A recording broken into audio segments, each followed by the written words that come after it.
Hello, everybody. If you've been watching live today, this is our third live stream of the day where we are bringing you shortlisted filmmakers from Northampton Film Festival 2023. If you're not watching live, that is fine, but don't put any questions in the comments because we won't potentially be able to answer them. But yes, the point of these live streams is to just give you a little insight into the films that we're showing at the festival, which starts next week on the 22nd of May. That we're showing for a week and a half at Northampton Film Festival, Northampton Film House as part of the festival. So I'm trying to keep these relatively snappy. So without me talking too much, I'm just going to give you a little plug of our film programme. So if you want to go and have a look at everything that we're showing, it's northamptonfilmfestival.eventive.org. This evening we are going to be talking to the director of the second feature film we're screening on the first day of screenings at the festival, Mindset. So without further ado, I'm going to bring in Mikey. Hi, Mikey Murray, the director of Mindset. Hello, how are you doing? Yeah, I'm all right, thank you very much. Hopefully I've not all talked out because a lot to talk about, I think, with this film. But yeah, really great that you submitted it to the film festival. We were just saying you're not huge miles down the road. You're based in Lincoln, so we take that as kind of Midlandsy, central-ish England. Yeah, I would say up the road. That's a sort of a thing that happens in the film where they talk about things being north of other things as being up the road rather than down the road. So yeah, 2 hours north, I think we are. Absolutely. Well, so it's without giving away the whole film. Do you want to give us a little bit of a summary of what Mindset is about? Yeah, it's about it's been described as a film about a couple in crisis. So it's about a man and a woman who live together in a house, and most of the film takes place in said house, and they are both struggling to come to terms with their lives. And then a curveball is thrown in where the woman in the relationship meets someone at work who she becomes kind of infatuated with, and then that leads to bringing out some of the conversations between her and her partner and what's not working in the relationship, and that kind of thing. So yeah, it's definitely a sort of couple in crisis film. Absolutely, and I don't want to pry too much into where ideas come from, but where did the idea of the film come from, the inspiration? How did the kind of writing of it come about? I think, well, a lot of the inspiration for it came from the fact that it's my first feature, so I was desperate to get something made. So a lot of the inspiration that came of it was, what can I get my hands on? So I live in a house, so I had a house as a location, and so I started to write a screenplay that I could film mostly in my house. So about 70% of the screen time is all shot indoors, and then I live in Lincoln, so we filmed it in Lincoln, so I had various different locations around there. But most of the inspiration just came from, a collection of, personal stories that I'd spoken to my friends about relationships and about, just the general shit in our day-to-day lives. So that's more or less, where the inspirations came from. Well, yeah, I was just talking to some real first-time filmmakers actually earlier on today in a workshop, and they were like, I don't know how to get started, and it's quite refreshing to hear, to go, yeah, actually, what have I got? And then that's my inspiration, and then actually those giving yourself as well some of those limitations is what brings you the ideas. Yeah, well, limitations are not a problem, actually. I think this is one of the things that, I teach film at the University of Lincoln. So one of the things I'm constantly saying to my students is that the limitations are not a problem. They actually help you. And it's the same. It's been the same through the history of film, so like film noir, which is, a really interesting genre that I love. That all came out of what they didn't have, so they were B-movie pictures. They were using black and white film. They didn't have a lot of development time, so there was a lot of voiceover and all that kind of thing. So they were just using what was accessible to them at the time.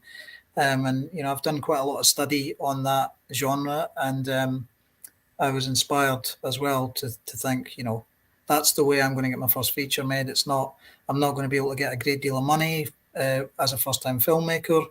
You can't, because people want to know what you've done previously. They want to know who's going to be in your project before they'll give you money. So I just thought, well, you know what? I'm going to fund this as best I can, which I did. I split the film into 100 shares, and I sold 50 shares of it to friends, family, people who were willing to invest, and I gave the other 50 to the cast and crew. So, and that's how we made it. And I had a good feeling that it was going to be good. The script got a lot of interest in it, and we managed to get a really good cast attached, which was half the battle. Yeah, absolutely. And I mean, because you say first feature film, and that can conjure up a lot of different things for a lot of different people. Because I remember my first feature film, and it was it had some ropey moments, but this really does not come across as what people might think of as a first feature. And obviously, it's got some recognition and for you in terms of awards and festivals and things. Kind of, how well has it been received? I mean, it's been very well received, actually. So it won the Manchester Film Festival last year. That was our first festival outing with it. So to win that was amazing. Yeah. And then it played at Cinequest in California as well. And it's been nominated for 5 awards at the Midlands Movies Awards as well. So yeah, I mean, it's doing really well. So yeah, I mean, I was confident about it. I knew it was going to be pretty good, as I say. So I've got quite a prolific sort of back catalogue of shorts, and I didn't want to make the jump into a feature until I knew I could do it well. So I've been, skirting around making my first feature for about 10 years now, probably. But I just thought, no, I need to wait until everything that I want's in place for this. And once I had my script and my cast, I was kind of like, right, I'm ready to do this. Yeah, and I was going to say, your cast again, really brilliant for something where, like you say, you're in a house most of the time. Obviously, it's an intense script. As you say, a couple in crisis. Like, securing those actors must have been, top priority for you, and really hard to try and convince someone when you haven't made a feature before and you've got a very small amount of money. So yeah, how did you manage that? Give us some secrets. So yeah, I managed it because I'd made connections with the 2 lead actors previously. So I run a film festival in Lincoln called Indie Links as well. So I'd managed to get Steve Oram, who's the lead actor in the film, to bring his film to Indie Links I think it was about 5 years ago, and it was probably longer than that, actually, 5 or 6 years ago. So he brought his film to, which I don't know if you've seen that, but it's no, I haven't actually. It's a really interesting film. So he writes, directs, and acts in it, and he brought that film to our festival. And just through chatting to him, and I got to know him a bit better, and I just took a chance with my script. He came to the festival one year with the other actor who's in it, Ailish Cahill, who plays the lead, and she's an American actress who also can work in the UK because she's got Irish passport as well. So they were both at the festival the same year, and they were doing a talk about acting and what actors look for, and they both said, like, we love it if people write stuff for us, if we know that it's written for us. So I think I was probably the only person in the room who was listening. So I went away and I wrote my screenplay with them firmly in mind. I mean, of course, I'd seen them both do previous work, and they're both excellent. So I just sent them the script and said, can you read this and let me know what you think? And they both got back very positive about the script. And I said, okay, great. Well, would you like to be in it? Because I'm going to make it in a few months if you're free. So, and they both jumped at it. So that was that. And then once I'd got them on board, particularly Steve, he's with an agency, a big agency in London. So I'd been speaking to his agent, negotiating Steve's contract and negotiating how long we could get him for. And so that opened a few doors in terms of getting supporting cast as well. So I was able to get cameos from Julia Deakin and Jason Isaacs, which was massive.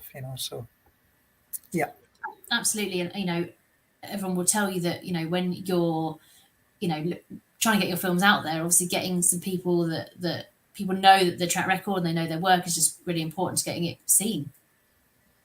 Yeah, exactly right. So, I mean, I've got to the level with my shorts as well, and I've won awards for my shorts previously and stuff. And I'd got to the point where I could get in touch with people, and they would sort of take me semi-seriously because of what I'd previously achieved. So that was another big bonus for me, because I didn't have a casting agent or anything. I just did all the casting myself. Most of the things in the film, a lot of the producing work as well, I did myself. So. yeah, the nature of low budget stuff. But so I mean, so give us a bit of a sense of the journey, like from, you know, I don't know, maybe not knowing what you wanted to do at school. I don't know. Maybe you've always wanted to be a director, and getting to this place where you've made your first feature, and I assume that'll be one of hopefully many. Well, I hope so. Getting a second one made is potentially the hardest thing, apparently. So we'll see if that happens. But yeah, I mean, the journey I've been on was, you know, I was at, like, coming through high school and stuff. I was always obsessed by films. Just from a young age, I used to. I've got an older brother who's 5 years older than me, and he used to introduce me to all the wrong horror films when I was far too young, basically. Yeah. So I remember watching like The Evil Dead when I was about 9 and stuff, and it scared the absolute crap out of me. And then I was into war films, and then I finally, just through obsession films, I finally stumbled onto Taxi Driver when I was quite young. I think it was about 13 or 14 the first time I saw it, and it just completely changed my life. When I saw that film, I was like, that is something like different.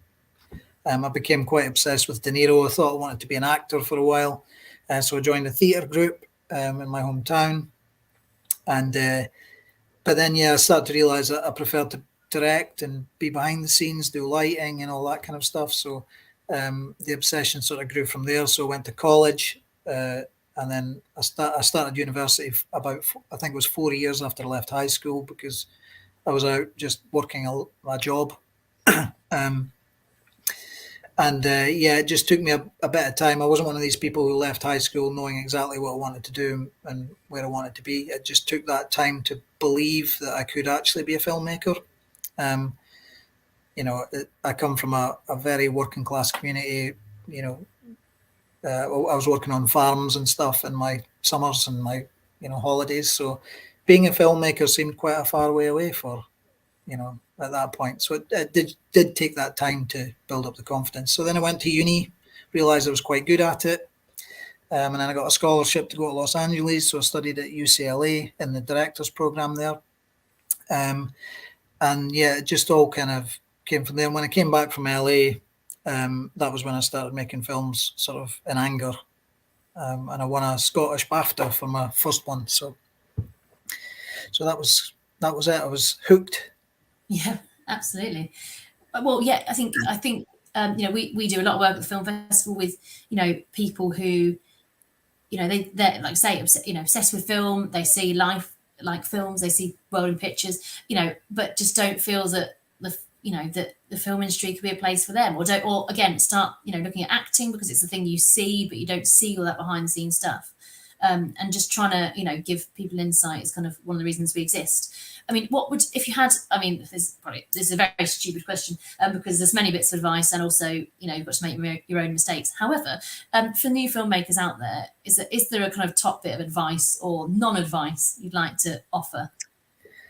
Well, I mean, I can only go on what I've experienced, and I think that I spent a lot of time, or I should say, I like to say wasted a lot of time trying to get funding for projects through official schemes, through, funding schemes, applying for monies, waiting to find out if I'd got it, finding out that I hadn't got it. So I felt like I spent a lot of time doing that where I should have just been out with a camera shooting stuff and making stuff with my mates, because I felt that getting the money would allow me to make better projects. You do get to a point where you do need a bit of money to make your project better. But I think at the same time, if you've got the talent and the will, then you should just pick up any camera. It doesn't matter. Film it with your phone, do whatever. If you've got the vision to make something and it's a good idea and a good story, it will attract people's attention regardless what it's shot on, how much it costs. And, as I say, we started this conversation by saying, use the restrictions as a strength, So if you don't have money for locations or famous actors or whatever, then, try and cast mates in roles that will suit them and that they can pull it off. Absolutely. I feel like that is the perfect bit of advice to leave it on. So thank you very much for joining us. No problem. My pleasure. I can't wait to show the film at the festival. Brilliant. Well, yes, and if you are one of those people that would like to come and see the film, we've got, I mean, a real stonker, horrible word, but a really amazing first day, I believe, at the festival, where we've got 2 features showing and a load of short films. Mindset is in the second set, starting at 8:30 p.m. Tuesday, 23rd of May at Northampton Film House. I obviously, because I've put it in the film festival, but I would highly recommend it. It's a really great feature, and I can see why it's won numerous festivals before. So hopefully I will see you all